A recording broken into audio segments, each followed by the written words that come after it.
누가복음을 함께 나누고 있는데요.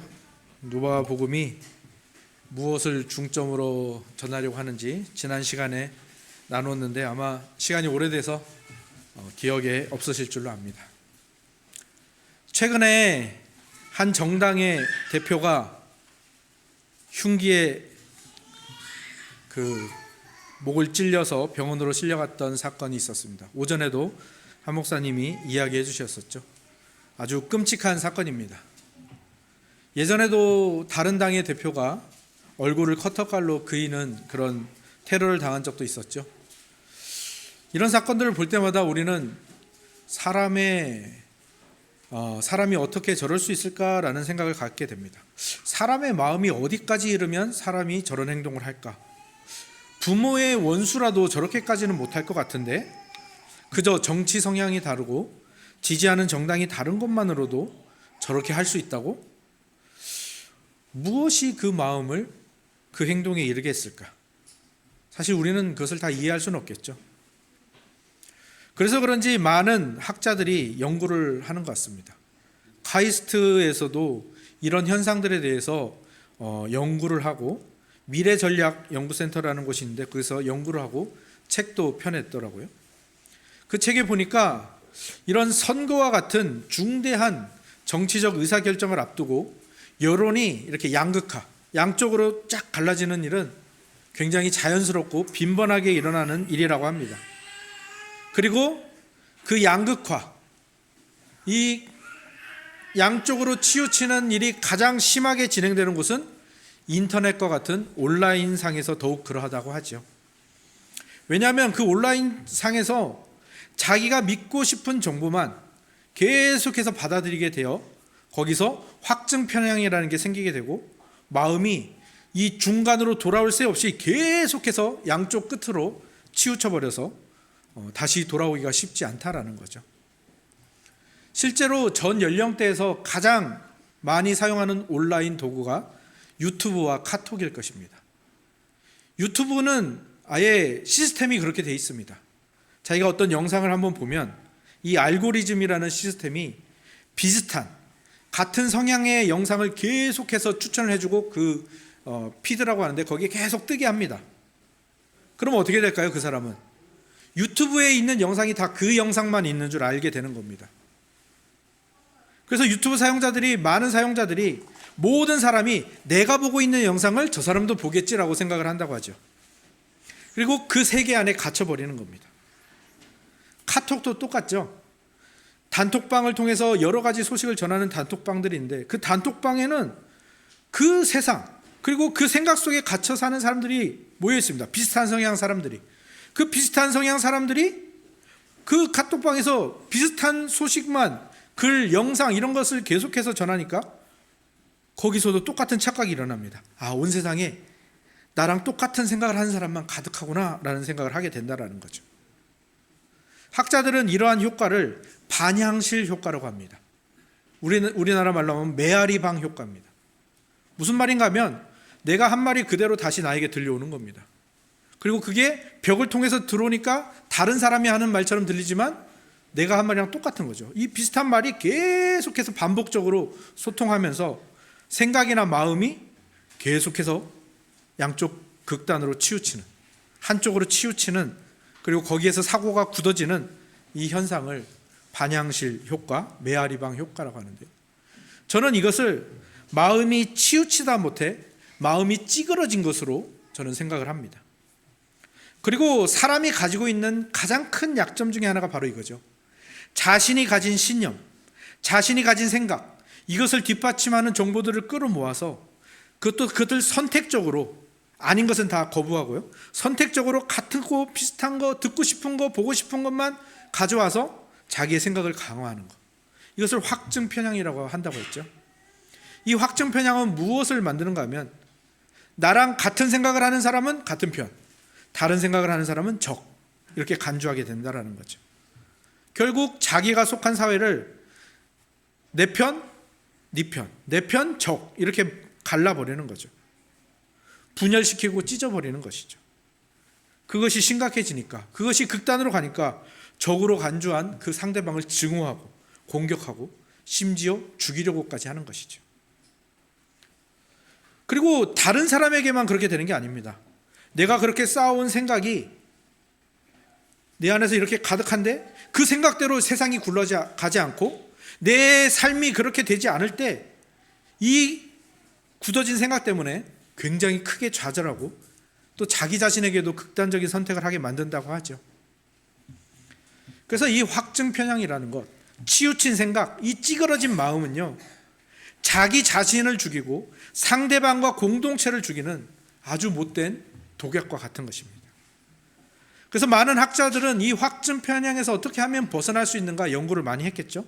아까 카이스트 미래전략연구센터에서도 여러 근대 또 현대 철학자들의 말을 빌려서 가장 좋은 도구가 무엇일까 연구하다 보니까 독서라고 하더라고요. 독서라는 것이 편견과 고집과 이 확증 편향이라는 이런 거대한 감옥에 갇히는 것을 막아주는 역할을 하고 그것을 깨버리는 역할을 한다라고 합니다. 어쩌면 그런 면에서 우리 신자들은 최고로 복받은 존재가 아닐까요? 하나님의 말씀, 이 복음이라는 것을 우리가 늘 읽고 듣고 받아들이는 데 그런 우리 존재이지 않습니까?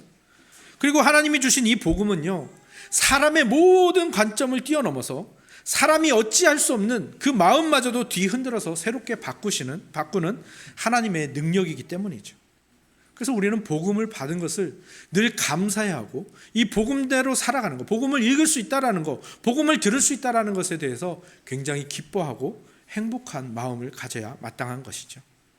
복음은요, 우리의 마음을 바꾸어서 새로운 정체성을 가지게 하고요, 새로운 삶을 살도록 만드는 것이기 때문입니다. 기계가 말썽을 일으키고 있습니다. 그래서 누가복음은 바로 그러한 복음의 힘을 보여주는 복음서이죠. 복음이 사람의 마음을 뒤흔들어서 새롭게 바꾸는 것에 그 중심을 두고 초점을 두고 쓴 복음서가 바로 누가복음입니다. 모든 복음서가 그러한 목적을 가지고 있지만 이 누가복음은 특히 이 누가가 의사와 역사가로서 바로 그 지점을 중심으로 쓰고 있음을 보여줍니다. 그리고 또 다른 복음서가 예수님 전에 이 세례 요한의 이야기를 하고 있지만 누가는 특별히 더 그 세례 요한의 부모의 이야기와 그의 탄생 이야기까지 굳이 소개하는 것은 바로 누가가 무엇을 전하고 싶어 하는지 바로 여기에 그 힌트가 숨어 있는 것이죠. 누가는 누가복음을 통해서 무엇을 말하고자 하는가 하면 예수님께서 이 땅에 오신 것이 어떤 종교를 만드시거나 어떤 운동을 일으키시기 위해서가 아니라 우리 삶의 모든 부분을 통치하기 위해서 오셨다라는 것입니다. 왜냐하면 모든 인간은 그 마음이 치우치고 찌그러져서 거기에서 그 찌그러진 마음으로 세상을 바라보고 찌그러진 마음으로 이 신앙을 바라보기 때문이죠. 그래서 모든 사람들이 삶을 세속적인 것과 영적인 것으로 자꾸 나누려고 하고 종교적인 것과 그렇지 않은 것으로 자꾸 나누려고 하는 거죠. 누가가 살던 시대에 이 이스라엘 백성들이 바로 그런 삶을 살았고 이방인들도 별반 다르지 않은 삶을 살았던 것이죠. 그리고 예수님이 오셨는데, 그리고 예수님이 이제 승천하셨는데도 불구하고 여전히 다시 그 찌그러진 마음으로 돌아가려는 이 교회의 모습을 보고 누가가 이 누가복음을 쓴 것이죠. 누가는 그 치우치고 찌그러진 마음을 뒤흔들어서 새롭게 만드시는 하나님의 일하심을 이 누가복음을 통해서 전하고 있는 것입니다. 은혜의 복음이 우리의 마음을 어떻게 새롭게 하는지를 보라는 거죠. 오늘 본문의 이야기, 오늘 읽으신 1장 5절에서 25절에 이 세례 요한의 탄생의 이야기를 통해서 우리는 그것을 하나씩 차근차근 살펴보려고 합니다. 이런 순서로 살펴보겠습니다. 첫 번째, 우리의 마음이 어떤 것이며 그 마음이 어떻게 치우치고 찌그러져 있는지 사가랴와 엘리사벳의 모습을 통해서 우리가 한번 살펴보려고 합니다. 두 번째로, 하나님께서 우리 삶의 모든 영역을 보고 계시고 그 모든 영역을 새롭게 하시기 위해서 우리에게 은혜 복음을 주셨는데 그것을 가브리엘이 전하는 메시지를 통해서 살펴보겠습니다. 그리고 세 번째, 마지막으로 이 위대한 은혜의 복음이 살게 하는 새로운 삶의 모습이 무엇인지 세례 요한과 그 세례 요한이 어떤 사역을 펼칠 것인지를 통해서 한번 살펴보려고 합니다. 첫 번째로 살펴볼 것은 우리의 마음이 도대체 어떤 것이고 어떻게 치우치고 찌그러져 있는가 하는 것을 살펴보려고 합니다. 독일의 유명한 심리학자 중에 우르술라 누버라는 사람이 있는데요. 그 사람이 이런 책을 썼습니다. 나는 내가 제일 어렵다. 나는 내가 제일 어렵다. 그 책에 이런 구절이 나옵니다. 읽어드리겠습니다. 내 마음은 내 마음인데 왜 내 마음대로 되지 않을까? 왜 툭하면 제멋대로 나의 의지와 상관없이 바다 끝까지 가라앉고 쓰라리게 아픈 걸까? 일도 어렵고 사랑도 힘들지만 언제나 가장 어렵고 힘든 대상은 나 자신이다. 아무리 고민해봐도 이유를 모르겠다. 내 마음인데도 왜 지금 이토록 아픈지, 왜 갑자기 속상한지 도통 알 수가 없다. 이 책에서는 내가 제일 어렵다고 합니다. 여러분은 어떻게 생각하십니까? 여러분이 제일 어려워하는 사람은 누구입니까? 사람은 죽는 날까지 끝없이 질문하고 답하며 살아간다고 하죠. 그런데 사람이 가장 많이 질문하고 가장 많이 답하는 존재가 누굴까요? 부모님일까요? 의사나 선생님일까요? 사역자일까요? 하나님일까요? 하나님이면 참 좋을 텐데요. 그죠? 근데 제일 많이 질문하고 답하는 대상이 바로 자기 자신이랍니다. 나. 그런데 그 나라는 존재가, 내 마음이 내가 그렇게 수없이 대화하고 묻고 답하는 그 대상이 한쪽으로 치우쳐 있고 찌그러져 있다면 어떻게 되겠습니까? 내 찌그러짐은 더 찌그러지고 내 치우침은 더 치우칠 수밖에 없는 거죠. 내 안에서 그 메아리방 효과가 계속해서 일어나는 겁니다. 그런데 우리는 나 자신이, 내 마음이 치우쳐 있고 찌그러져 있다는 것을 분간하기도 쉽지가 않죠. 그래서 우리는 늘상 나 자신에 휘둘리면서 살아가는 겁니다. 나도 잘 알 수 없는 나, 나도 어찌할 수 없는 나, 그런 나 자신이 나의 가장 큰 적이고 가장 어려운 상대인 거죠. 오늘 본문에 나오는 사가랴와 엘리사벳은 인간의 그런 상태를 가장 잘 보여주는 한 예입니다. 하나님이 이 두 사람을 일부러 세우신 거죠. 6절에서 7절을 보시면 이 누가복음이 두 사람을 어떻게 설명하고 있습니까? 6절 7절 같이 한번 읽어볼까요? 시작. 이 두 사람이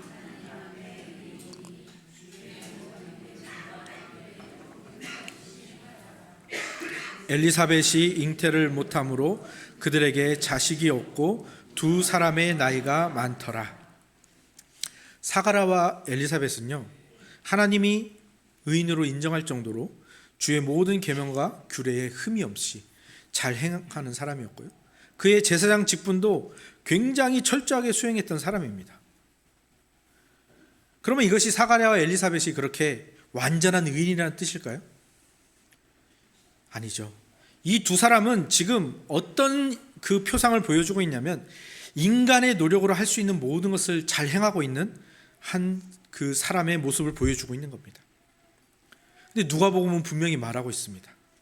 그렇게 사람이 할 수 있는 모든 것으로 진짜로 우리가 성취해야 되는, 우리가 진짜로 이르러야 되는 그 은혜에는 이룰 수 없다라는 것을 말해주는 겁니다. 그것을 보여주는 게 무엇이겠습니까? 그들에게 자식이 없고 두 사람이 나이가 많아서 늙었더라라는 거죠. 하나님이 주시는 은혜 없이는, 율법과 계명만 가지고는 인간에게는 생명이 없다라는 겁니다. 사가랴와 엘리사벳은 인간이 채울 수 있는 것으로 채우려 노력했습니다. 하지만 그럴수록 은혜의 빈자리는 더욱더 커져가고 더욱더 도드라지는 거죠. 왜요? 나이가 많도록 이제 신체적으로는, 의학적으로는 아이를 가질 수 없는 나이가 되었는데, 그러니 이 둘이 하나님의 계명과 규례대로 행하면 행할수록 그 빈자리는 더 커져가는 겁니다. 내가 왜 이렇게 했는데 왜 아기가 없지? 내가 이렇게 순종했는데, 내가 직무를 다 했는데 왜 우리에게 생명을 주시지 않지? 은혜와 복음이 없으면요, 인간은 그렇게 의미 없이 사라져버리는 존재입니다. 잊혀져 버리고 끊어져 버리는 거죠. 그럼에도 불구하고 우리의 마음과 생각이 그렇게 한쪽으로 치우쳐 있고 찌그러져 있으면 우리는 그것을 스스로 깨닫지 못하고 그 하나님이 원하시는 답에 우리는 도달할 수가 없죠. 두 번째로 살펴볼 부분이 바로 그 부분입니다. 하나님께서는 우리의 삶의 모든 영역을 보고 계시고요, 그 모든 영역을 새롭게 하시기 위해서 은혜의 복음을 주셨다라는 거죠. 하나님께서 사가랴에게 천사 가브리엘을 보내시는 겁니다. 가브리엘의 메시지를 한번 읽어볼까요? 제가 읽어드리겠습니다. 사가랴여, 무서워하지 말라. 너의 간구함이 들린지라. 내 아내 엘리사벳이 내게 아들을 낳아주리니 그 이름을 요한이라 하라. 너도 기뻐하고 즐거워할 것이요 많은 사람도 그의 태어남을 기뻐하리니 이는 그가 주 앞에 큰 자가 되며 포도주나 독한 술을 마시지 아니하며 모태로부터 성령의 충만함을 받아 이스라엘 자손을 주 곧 그들의 하나님께로 많이 돌아오게 하겠습니다. 그가 또 엘리야의 심령과 능력으로 주 앞에 먼저 와서 아버지의 마음을 자식에게 거스르는 자를 의인의 슬기에 돌아오게 하고 주를 위하여 세운 백성을 준비하리라.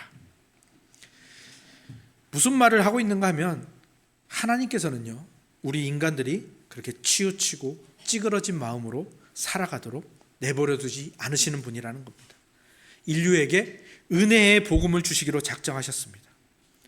하나님께서는요, 우리 삶의 모든 영역을 보고 계시고요, 우리의 모든 간구를 듣고 계십니다. 우리가 어떻게 괴로워하고 있고 어떻게 애통하고 있는지를 듣고 계시죠. 오늘 사가랴의 기도를 들었다라고 하죠. 너의 간구함이 들렸다. 사가랴는 지금 자기의 간구를 하고 있지 않았을지도 모릅니다. 지금 제사장의 직무를 하고 있으니까 지금 사가랴가 하는 간구는 이스라엘 백성을 위한, 하나님의 백성을 위한 간구였겠지요. 그리고 평상시에는 그런 자식이 없음을 한탄하는, 애통하는 그 간구를 하나님께 했겠죠. 하나님은 그 모든 이 사가랴의 간구를 들으시고요, 거기에 응답하시는 겁니다. 우리 신자들이 받은 최고의 복이죠. 하나님이 우리의 기도를 듣고 계시고요, 우리의 삶을 보고 계신다라는 것, 그리고 가장 선하고 아름답게 응답하신다라는 것 말입니다. 가브리엘은 말합니다. 하나님께서 너의 간구함을 듣고 이제 응답하시는데 은혜의 복음을 주실 것이다. 그 은혜의 복음을 주 예수 그리스도께서 친히 이 땅에 가져오실 텐데 그것을 준비할 자로 너의 아이를 사용할 것이다. 세례 요한을 세우실 것이다. 그러니까 지금 이 모든 과정은 다 늙은 사가랴와 엘리사벳, 인간의 힘으로 무언가를 해보려고 했던 그들에게 결코 일어날 수 없는 일이 일어나는 거죠. 의학적으로 일어날 수 없는 일, 아이가 생겨난다는 것, 요한이 태어난다라는 것 말입니다. 인간의 노력으로 불가능한 일이 하나님이 그 삶을 살피시고 그에게 응답하시는 겁니다. 인간의 노력으로 불가능한 일이 오직 하나님의 은혜와 사랑으로 이루어지는 것이죠. 그런데 여기에 대한 사가랴의 반응이 우리의 반응과 똑같죠. 여전히 우리는 그 은혜 앞에서도, 은혜의 복음 앞에서도 연약한 그 안타까운 모습을 보여주고 있죠. 사가랴의 반응이 어땠습니까? 내가 이것을 어떻게 알겠습니까? 나도 늙었고 내 아내도 늙어서 불가능합니다. 사가랴의 마음이 얼마나 치우쳐져 있고 찌그러져 있는지, 그것이 하나님이 천사를 보내어 메시지를 전해도 그 찌그러진 마음이 쉽게 회복이 되지 않는 것이죠. 사실 우리가 살아가는 모습들이 그런 모습 아닙니까? 신자로 살아가면서 교회 내에서 겪는 모든 문제들이 다 이 같은 모습들 아닐까요? 실컷 은혜의 복음을 듣고 실컷 은혜의 복음을 나누었는데도 불구하고 우리는 여전히 예전과 같이 다른 사람을 인간의 상식으로 판단하고 인간의 도덕으로 정죄하죠. 하나님의 계명으로 또 정죄합니다. 자기 자신에게도 그렇게 하죠. 그래서 어떻게 하죠? 나는 자격이 안 돼요. 나는 이래서 못해요. 또 저 사람은 저래서 안 돼요. 하나님은 성경에서 우리에게 단 한 번도 자격과 조건을 묻지 않으시거든요. 모든 것이 은혜다라고 말씀하시거든요. 우리도 그리고 모든 것이 은혜다라고 찬양을 하잖아요. 그런데 우리는 하나님이 모든 것이 은혜다라고 고백하는 우리에게 찾아오셔서 이렇게 해라라고 했을 때는 어떻게 합니까? 하나님, 모든 게 은혜인 건 맞는데요, 이 경우는 아닌 것 같아요. 저 경우는 아닌 것 같아요. 저 사람이 저러고 있는 건 좀 아닌 것 같아요. 무슨 말입니까? 모든 것이 은혜인 건 맞는데 그 은혜가 내 찌그러진, 내 치우친 마음을 고치는 것은 싫다는 거죠. 사가랴의 반응, 사실 굉장히 상식적인 반응이죠. 지극히 정상적인 반응입니다. 왜요? 의학적으로 아이를 가질 수 없어요. 신체적으로 다 끊어졌다고요. 상식적입니다. 정상적입니다. 우리가요, 은혜라는 것을 받아들이지 못하는 것, 은혜라는 것을 굉장히 어색해하는 것, 그것 또한 지극히 정상적이고 상식적인 반응입니다. 그런데 그것은 세상의 상식이고 세상의 정상이죠. 우리를 치우치게 만들고 우리의 마음을 찌그러지게 만든 것의 상식이고 정상이라는 겁니다. 그 찌그러지고 치우친 것들은요, 진짜 하나님의 은혜가 나타나면 그 앞에서 입을 다물게 되는 겁니다. 하나님이 우리의 마음을 새롭게 하시기 위해 이 땅에 예수님과 은혜의 복음을 보내주시는데, 그 예수님이 이 세상의 상식과 이 세상의 정상과 이 세상의 지식들을 침묵하게 하시는 겁니다. 그것을 가장 잘 보여주는 것이 이 사가랴가 말을 못하게 된 것 아니겠습니까? 우리가 세 번째로 살펴볼 부분과도 이어집니다. 은혜의 복음이 우리를 어떠한 새로운 삶을 살게 하고 어떠한 새로운 정체성을 가지게 하는가 하는 것이죠. 사가랴의 말문이 막힌 것은 무엇입니까? 인간의 상식과 인간의 정상은 하나님의 은혜 앞에서 입을 다물게 된다는 겁니다. 그리고 입을 다물게 된 것은 그의 마음이 얼마나 치우치고 찌그러져 있었던가, 그것을 깨닫는 동시에 이제 그것을 멈추는 겁니다. 은혜는 바로 그것을 멈추게 합니다. 우리의 치우치는 것, 찌그러지는 것, 확증 편향으로 가는 것, 인간적인 조건에 사로잡히는 것으로 가는 것, 세상의 상식으로 가는 것을 멈추게 합니다.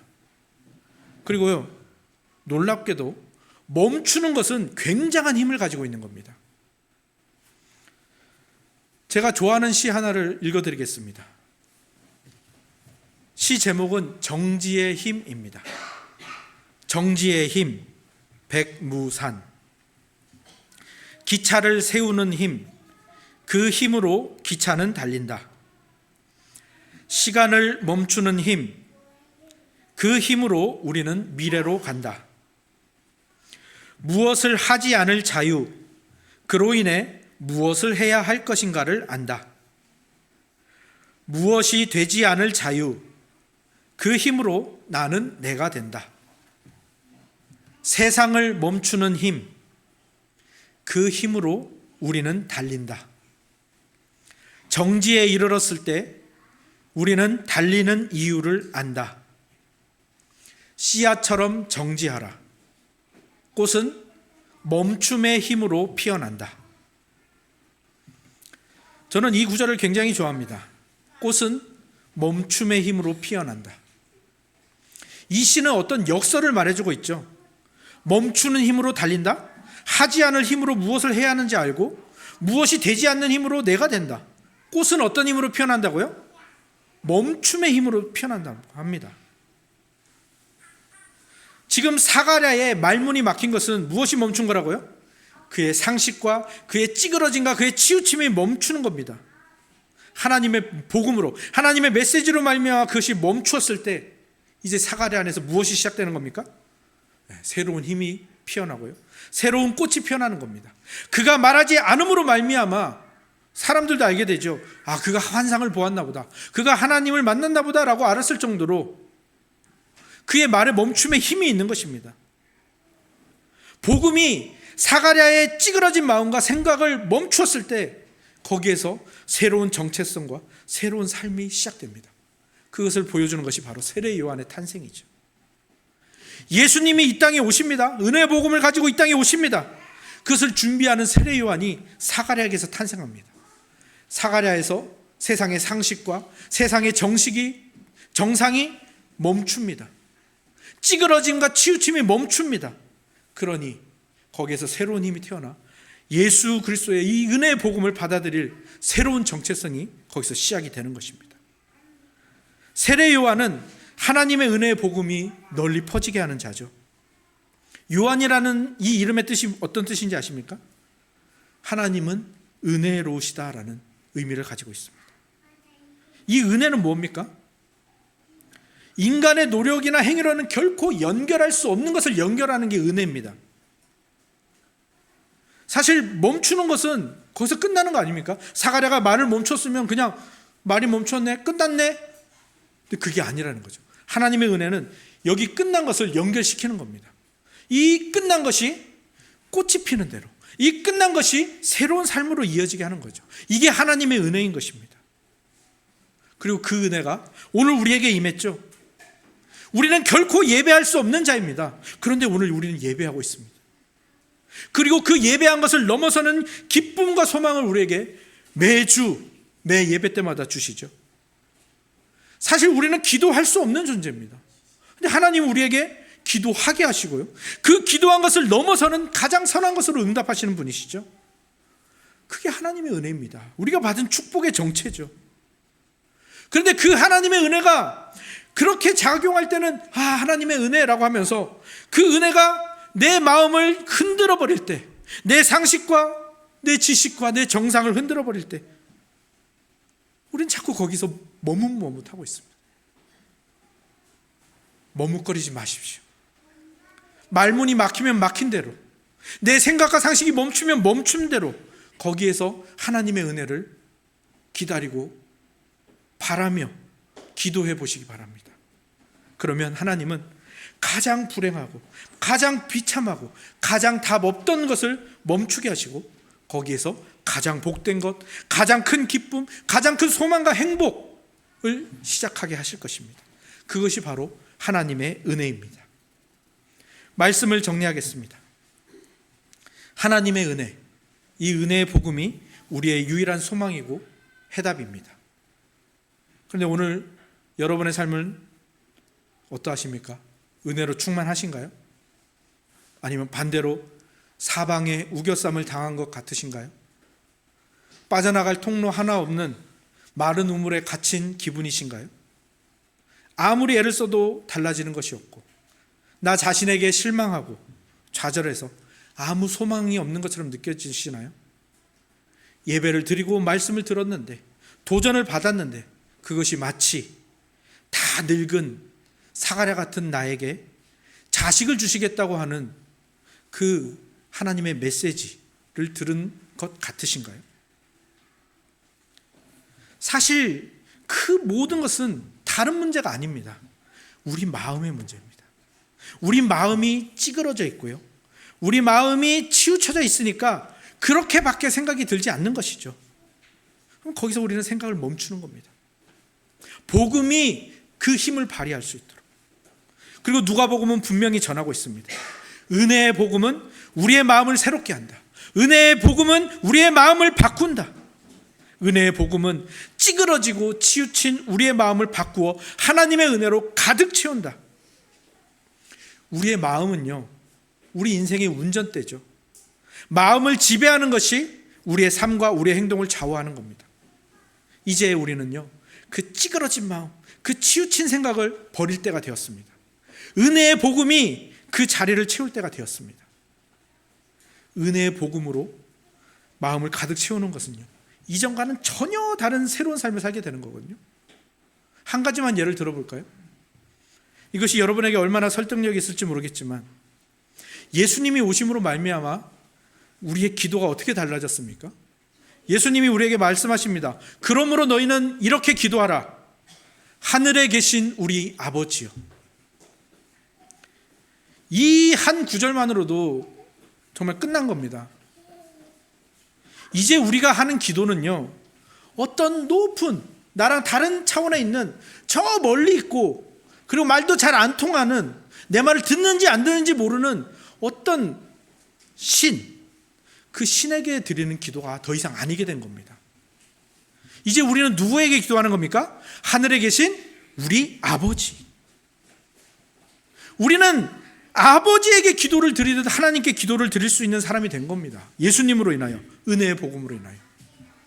그리고 그 말씀은 무엇입니까?